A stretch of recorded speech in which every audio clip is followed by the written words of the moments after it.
guys, it's Hallie. I'm back at it again with another reaction video, and today I saw that Gracie Abrams dropped a new music video. I'm so excited. So I haven't heard the song at all, which makes me even more excited, and so let's just dive into it, and maybe the lyrics, because it's Gracie, so they're gonna be good.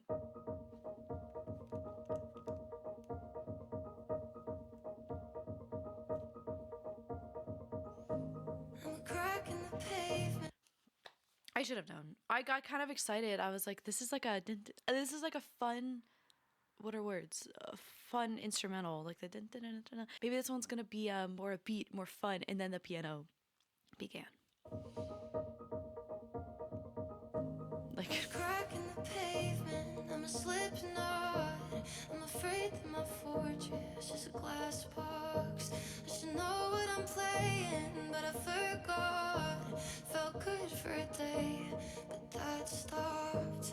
And I once saw clearly, but it's every time I see her hair gets shorter, and it fits her face so well. Hit the wall, I just hit the wall.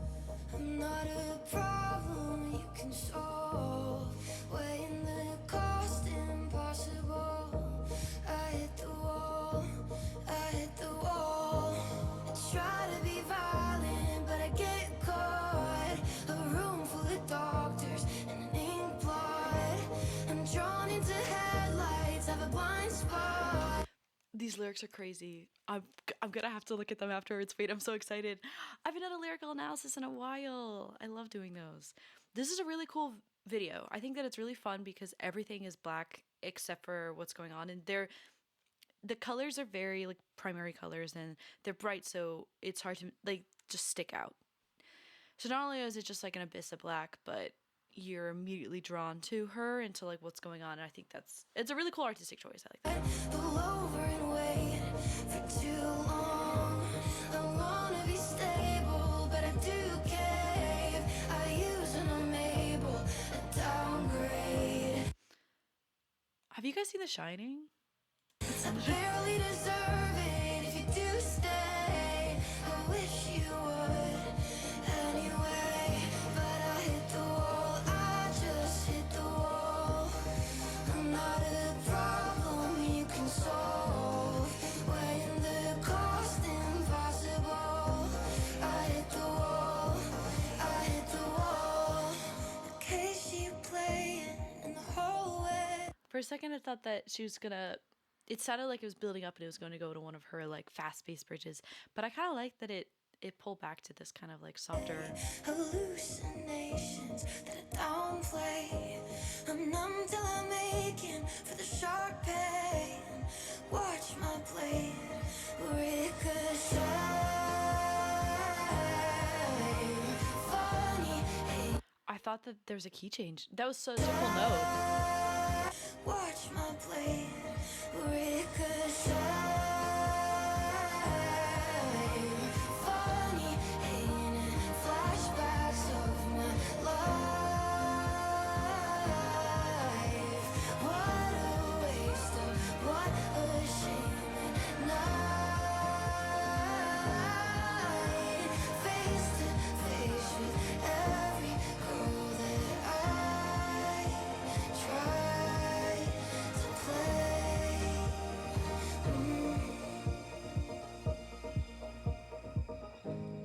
Ooh, and then I like that you're just left on with that. Dun, dun, dun, dun, dun. This is so cool. Sooner or later, you'll find out I live in a pattern of breakdowns.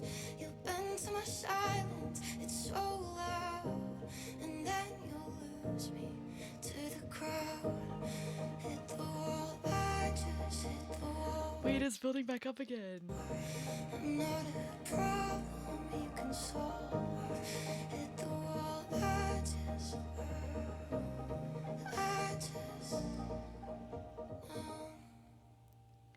That was so cool because the instrument started building up in the background where her like vocally just started to like dissipate more and more. Ah, that was a cool opposite. But I don't know what to call that. Just position? I don't know. Let's look at the lyrics. I thought this was a really good song. It's a really good song, and I think it's another one in Gracie's belt of just absolute avoidant attach. sorry. The sprinklers are going off in the front. Sorry. The sprinklers are going off outside my window and there's a squirrel running around in them. But anyway, I think that this is like a really good example of how Gracie loves to write about anxious avoidance or just avoiding people in general and how she's one of them. And I always think that that's such a cool concept and such a fun way to write from. And this song had me really thinking that it's about how she self-sabotages and how she pushes other people away before they get a chance to leave or all that kind of stuff. And I I'm excited. I'm excited to look at the lyrics. So as always, I don't like looking at what like Genius says, like when you click on it and it says something.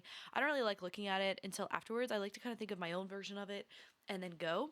I think that this is interesting because on the crack in the pavement always reminds me of like you step on a crack. It's just something that's bad luck. But with she's pairing it with a slip knot and a glass box. So a slip knot is it's just like a really easy tieable knot, but they come undone really easily. You know, if you just kind of pull hard enough, it comes undone really easily. And so it's same with this. With she thinks her fortress is a glass box and she's afraid of it. The thing that protects her, the thing that like holds her in.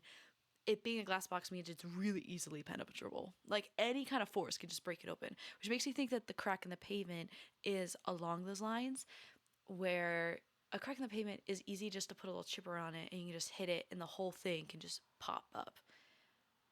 You know, once it's cracked, it's easy to break. It's hard to get in there until it's cracked and then you have full access almost. I think that's what she's playing at, which I think is what's really interesting. I want you so badly, but I close off. Is the whole, I think, antithesis of this entire song is I want you so badly, but I close off. Put up the wall. And I think what's kind of interesting is she says stuff like, I thought we'd get married, but I guess not. And that's kind of more, she has this numbness to it where this is something that would be devastating. All this stuff is if you plan like a future and a life with someone, you're like, oh, but I guess that's not happening anymore. So it's this complete dissociation from it. Like hitting a wall in itself is just like a violent act, but I'm thinking that she's using it more in when people are just completely fed up or they've completely run out of options, you know, and they just like hit a wall. But I think it's interesting that she says, now you can watch me hit the wall. And whether it's her hitting the wall of what she tolerates like in the relationship, such as she's very avoidant and she's been doing good as of late, but all of a sudden she just hits the wall and she just can't handle someone depending on her, having to depend on someone else anymore. She just immediately flips the switch and is like, okay, no, and she needs that distance, that independence back, because that's her safety. But I'm going to look at the rest of the song. I'm going to figure out if that's what I mean or not. So I hit the wall. I just hit the wall. I'm not a problem you can solve is so delicious. I love that. And I think that people that, well, like myself, I'm only going to talk for myself, that deal with mental issues and mental disorders. It's hard to love someone that is inflicted by it.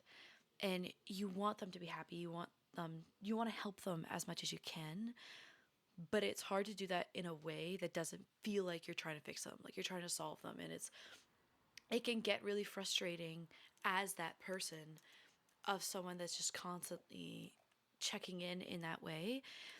And it can make you feel like more of a problem than that they're actually just trying to take care of you, if that makes any sense. Or that's just a personal thing. Yeah, this also kind of makes me feel like that when she's saying hit the wall, it's just kind of a full, like, mental give up. Like, not so much as the relationship with avoidantism, but just life and tolerance and how much that she's able to handle. You know, she just hits a wall and she's just like, I can't deal with anything anymore. She kind of goes into isolation, but she can't really go into isolation because there's nothing that like she's built around her that's strong enough to hold her in and keep her safe. I think this verse is kind of more just like the heart of the song. A room full of doctors and an ink blot. Ink blot is like, oh, well, it was in the music video. It's that, Where'd it go? Hello? This thing in the music video, something that doctors and psychiatrists and all that kind of stuff use, and they hold it up and they're like, what do you see? And you're like, a butterfly, you know? It was an ink blot. Which again makes me really think that this has to do with her mental disorder more over anything. And I have anxiety and a couple of other blops, but I'm starting to get kind of like some relating to this. This is starting to feel like OCD ish. But I get caught, I think is really interesting, and I feel like that also might have something to do with whether it's from people in her life, like her partner she's been referencing, or even like she's in the public eye and dealing with mental struggles while also being constantly monitored and scrutinized has to be a whole different battle, I can imagine. And that's what I'm kind of thinking is I get caught. Like if any of my like tics or OCD things got like caught on camera, I literally think I just start crying. Like you do not need to see me flip the light switch, I promise you. Like, you know what I mean? I'm drawn into headlights and I have a blind spot. I pull over and wait too long. So she kind of has this metaphor for stillness and being almost numbed in or stunned and unable to make a decision. And a lot of times I understand that, you know, with like OCD and all that kind of stuff. It's like when you have like so many things going on, it's like you have to make a fast decision and all that kind of stuff that you can't make a decision and all of a sudden you're waiting too long. But also that could be interesting if you put it in the context of the relationship too.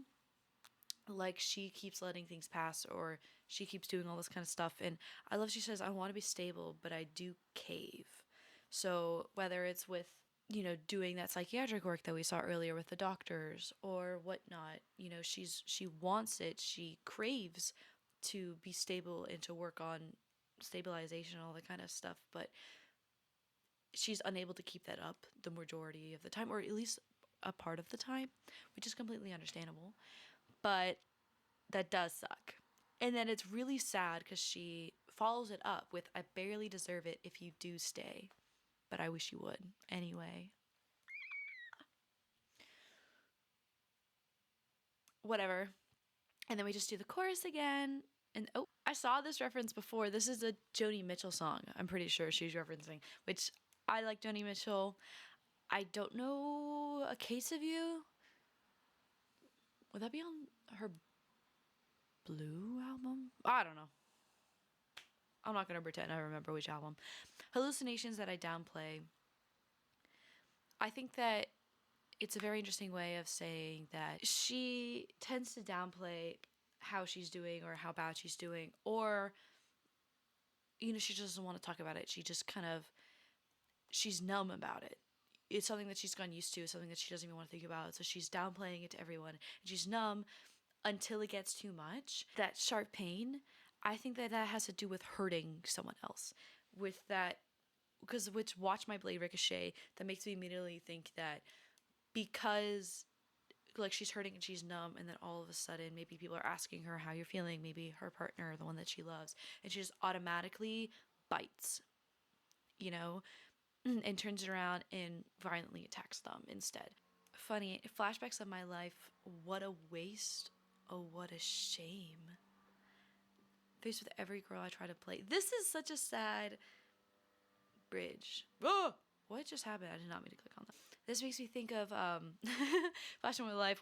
Honestly, like that thing at night when all of a sudden you remember all the stupid things you used to do, maybe to try to fit in or to make other people like you, or maybe you just didn't like yourself and you're doing everything you could to reinvent yourself in all these kind of ways, even though it's not who you are. And then they come back to you in the middle of the night and you're like, oh my God, I did that. Which is so funny to me. And then now we're not that funny anymore. Sooner or later you'll find out I live in a pattern of breakdowns. It's this kind of cycle of her going about life rather being numb about all this stuff until she can't tolerate it anymore, and she just keeps hitting walls. She just keeps getting so frustrated, and then she has a breakdown, and then she gets better again, but then it leads to another breakdown because she's not breaking the cycle of it really. She's kind of just staying with it. And you bend to my silence, it's so loud. Ugh, I don't know. I always want to say, like, I was thinking of I watched Crazy Stupid Love yesterday. And when like the first scene when they're like getting a divorce in the car, and Steve Carell is just like silent, so the wife just keeps talking, and she ends up confessing that like, oh, like yeah, like I cheated on you, and then he jumps out of the car. But this kind of a thing is like one of the lyrics the lines or dialogue she says is she's like, you can't be quiet because I'm just gonna keep talking. I'm just gonna like keep spilling my guts out, and that could be something is that like with her being a recluse or self isolating and all the kind of stuff that even though maybe she's in the wrong, her partner tends to apologize or just is the first one to give in, which is just so upsetting. Okay, what did they say this is about? Oh, hey, girl. Mental health crisis. There we go. That's kind of what I was talking about. Okay, is inspired by emotional burnout and finally confronting internal struggles instead of ignoring them. Okay, perfect. Aaron Dessner. He's always at the scene of the crime, isn't he? Very cool. Okay, so that's kind of along the line. That's like along the lines of what we were talking about before. So I am obsessed with this imagery, by the way. But yeah, I don't know. I really like this song. I thought that this was a really good song, and I think that it's really well written. Of course, it is, and it really makes you just stare at a wall. And I'm kind of offended by some of the stuff that she said to me, but that's what makes me love it about it. And I'm excited that Gracie is coming back, and I'm excited to do her album. And please let me know if you want me to do some of her other albums, because I can listen to them, or I can look at any of the lyrics if you guys want me to, or I don't know. But let me know what your favorite lyric was, and if you guys had a different interpretation of it. And yeah, I'll see you guys next time. Bye.